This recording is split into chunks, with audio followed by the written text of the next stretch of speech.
I'll just go like this the whole time. So how you guys doing out there? What's up? How many of you in this room have either heard me speak before or else this is going to be your first time? I believe the only way to create change in the world is through how you're being and who you're being. And every one of you in this room has made a decision today, and your decision to be here says something very loud.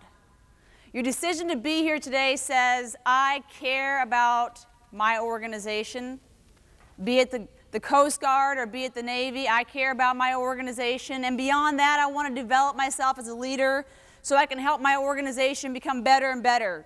Am I right? Raise your hand. Can I get a rock on? Rock on. What am I doing today to develop myself as a leader? Please write that down. And as I share with you some stories, please take note of anything that comes up for you that will have you go into this realm of new leadership. And then we're going to talk about how do you lead across generations. And I'm going to keep it very specific to you as an individual. So we're not talking about the Navy. We're not talking about the Coast Guard. We're talking about you as a leader. So I left that nice comfort zone called UNC with my master's degree, 2 undergraduate degrees. People pretty much knew who I was at UNC to take a fellowship with the National Institutes of Health here in the DC area. Anybody heard about the National Institutes of Health? Big organization, yeah? So at NIH in 1 year, I went through 5 mentors. That wasn't because I wanted to go through 5 mentors. I went through 5 mentors because they literally did not know what to do with me. Who's laughing? I would sit in their office, and I'd go, what do I need to do? Where do I need to go? Who do I need to meet? And then, they were all baby boomers, which you're getting ready to see what age group that falls into. And for a baby boomer, how do you get ahead? You work hard. You work hard. That's right. Damn it. And does it matter what you're doing? No. You just work hard.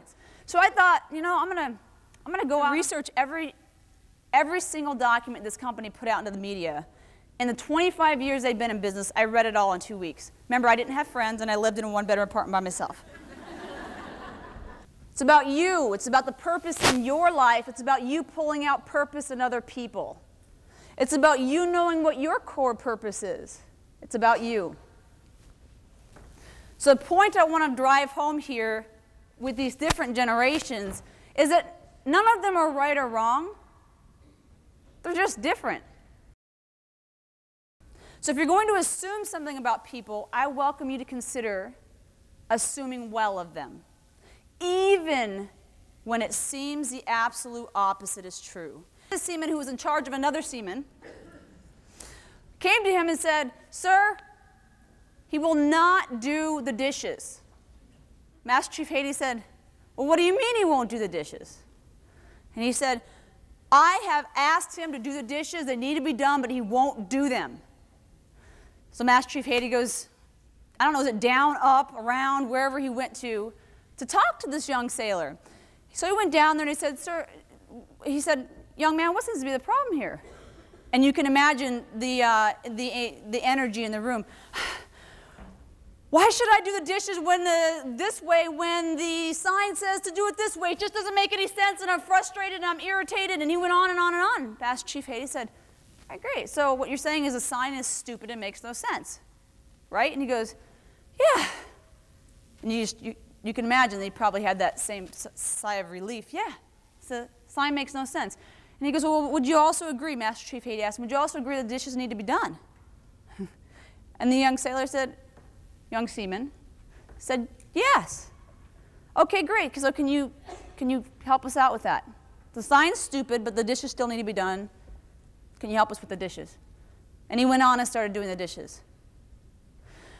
The impact of the gentleman that came before was one of just do exactly what I tell you to do because I told you to do it, and damn it, I told you to do it, so do it. The impact was, I'm not doing it. Do you think that the young seaman felt important, special, and valued? No, he didn't feel heard. He was frustrated. Realize what your impact is through how you're communicating with people. Now, when Master Chief Haiti went down there, the first thing he did was listen. The first thing he did was stop and say, what seems to be the challenge here? And then he shut up. And he listened. And then he echoed back. So what I'm hearing you say is that the sign is stupid and shouldn't be there. And would you agree with me, to get him to buy in, obviously the dishes need to be done, would you agree with me that this still needs to be complete? Yes. So he got him to agree. The only way you create a bridge between people of different generations is to put the responsibility in the hands of both young and seasoned professionals. In other words, to say there's all this hype, there's all this media out there, there's all this talk out there about how there's a problem among generations and we've got to solve this problem. I advocate for something that's absolutely opposite of that. There is no real problem. There's a great opportunity. Young people are good at what? Help me out, guys, ladies. Technology. So I mean, like they're on MySpace, YouTube, all of that, right? So what are seasoned professionals really good at? Leadership. Are they good at teamwork? Especially boomer women. Are they good at in-person communication? Yeah. Now, do you think that both are needed? Do you think we need both? I'm sorry, I can't hear you. Can I get a rock on? What she's asking is, how do you get them to take responsibility for their own mistakes, for them to see that what they did led to an end result that wasn't positive or wasn't good? Is that right? I like to call this feed forward. Do you understand that when you don't take responsibility for something, here's how it comes across to me? And let me just tell you the long-term impact of how that comes across. The long-term impact is I'm not going to see you as somebody who could take on a leadership role. And my understanding is you want to be in a leadership role, or whatever role it is they want to be in. I want you to be there too. The only way that I'm going to be able to see you in such a role is if you begin to take responsibility, and here's how you do it. And you say it over and over and over and over again, and when the student is ready, the teacher will appear.